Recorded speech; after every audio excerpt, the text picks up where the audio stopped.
നിർത്തടാ. റോഡിലൂടെയാണാടാ സൈക്കിൾ ഓടിക്കുന്നേ. ഒരു കൊലക്കേസ് കഴിഞ്ഞ് ഇറങ്ങിയുള്ളൂ, വെറുതെ തന്നെ വീണ്ടും ജയിലിൽ കയറ്റിക്കരുത്. മുണ്ടക്കൈ LP സ്കൂളിനോട് ചേർന്നുള്ള സ്ഥലത്താണ് ഇപ്പോൾ മോഹൻലാൽ എത്തിയിരിക്കുന്നത്. ഇവിടെ സൈനിക വേഷത്തിൽ തന്നെയാണ് അദ്ദേഹം ഇവിടത്തേക്ക് എത്തിയിട്ടുള്ളത്. അദ്ദേഹത്തിന് ലഫ്റ്റനന്റ് കേണൽ പദവി ഉള്ളതുകൊണ്ട് തന്നെ സൈന്യത്തിൻ്റെ പരിപൂർണ സംരക്ഷണയിൽ തന്നെയാണ് അദ്ദേഹം ഇവിടത്തേക്ക് എത്തുകയും ചെയ്തിട്ടുള്ളത്.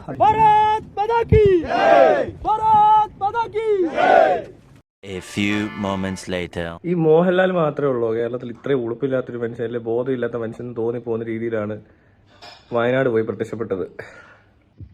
ഒരു തരത്തിലും എന്നെ ജീവിക്കാൻ സമ്മതിക്കില്ലെന്ന് ഉറപ്പിച്ച് തീരുമാനിച്ചിറങ്ങിയിരിക്കുകയാണല്ലേ? എന്തോ പഴങ്ങാടാനാ പോയത് ഇവിടെ. ഇതൊക്കെ ഒരു മേക്ക് ബിലീഫ് അല്ലേ മോനെ എന്നൊക്കെ പറയാനായിരിക്കും. ഇവനാരാണ്? നീ ആരാണ്? ഇവനാണ് അവനെ കുറിച്ച് പറയാനായിട്ട്? ഇവനെ കണ്ട കടവിൽ കഞ്ചാവ് വിളിച്ചു കുഴപ്പമില്ല ഇവന്റെ പരിപാടി. എനിക്ക് പറയാനുള്ളത്, ഞാനുമായിട്ട് അസോസിയേറ്റ് ചെയ്യുന്ന ഞങ്ങളുടെ ഒരു ഫൗണ്ടേഷൻ ഉണ്ട്, വിശ്വശാന്തി ഫൗണ്ടേഷനാണ്. ഞാനത് ഇവിടുത്തെ പുനരധിവാസത്തിന് അല്ലെങ്കിൽ ഒരു റീഹാബിലിറ്റേഷന് വേണ്ടിയിട്ട് ഇപ്പം നമ്മളൊരു 3 കോടി രൂപയാണ് കൊടുക്കാൻ തയ്യാറാകുന്നത്.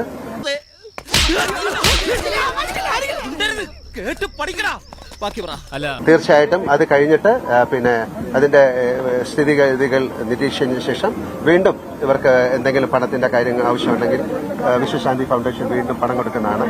ഇപ്പൊ നിനക്ക് മനസ്സിലായില്ലേ? മനസ്സിലായില്ലേ? മനസ്സിലായില്ലേ? ഒന്നും മനസ്സിലായില്ലേ? എന്താണെന്നറിയത്തില്ല, വേഷം കിട്ടിയേക്കുന്നത് ഫാൻസി ഡ്രസ് കളിക്കാൻ പോയേക്കുന്നു ദുരന്ത ഭൂമിയിൽ. ഇതുപോലൊരു അധപ്പതിച്ച രീതിയിൽ ജീവിക്കാൻ ഒരു പ്രത്യേകതരം മണ്ടത്തരം വേണം. ഇങ്ങോട്ട് വന്നേ നീ, എന്നിട്ട് ഇങ്ങോട്ട് നിന്നേ നീ. ആ പദവി നൽകുന്നതിനുള്ള ഏറ്റവും പ്രധാനപ്പെട്ട കാര്യം സിവിലിയൻസും സോൾജേഴ്സും തമ്മിലുള്ള ബന്ധം ശക്തിപ്പെടുത്തുക എന്ന രീതിയിലത്തേക്കാണ്. കാരണം ഇവരെല്ലാവരും തന്നെ വളരെ വലിയ രീതിയിലുള്ള ഫാൻ ഫോളോയിങ് ഉള്ള ആൾക്കാരാണ്. അപ്പോൾ അവരുടെ ആ ഒരു പൊതുവെയുള്ള പോപ്പുലാരിറ്റിയെ ഉപയോഗിച്ചുകൊണ്ട് സൈന്യത്തിൻ്റെ പ്രവർത്തനങ്ങളെ കൂടുതലായിട്ട് ആൾക്കാരിലേക്ക് എത്തിക്കുക. ഇവരെല്ലാവരും തന്നെ നമ്മുടെ സൈന്യത്തിൻ്റെ ബ്രാൻഡ് അംബാസഡർമാരാണ് പ്രവർത്തിക്കുന്നത്. അല്ലാതെ യുദ്ധമുണ്ടാകുന്ന സമയത്ത് പോയി യുദ്ധം ചെയ്യുന്നതിന് വേണ്ടിയിട്ടോ സന്നദ്ധ സേവന പ്രവർത്തനങ്ങളിലൊക്കെ നേരിട്ട് ഇടപെടുന്നതിൻ്റെ ഭാഗമായിട്ടോ ഒന്നുമല്ല.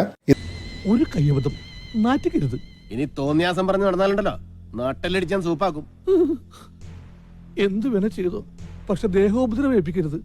പഞ്ചഭാവോ കണ്ടാ മനസ്സിലാവും.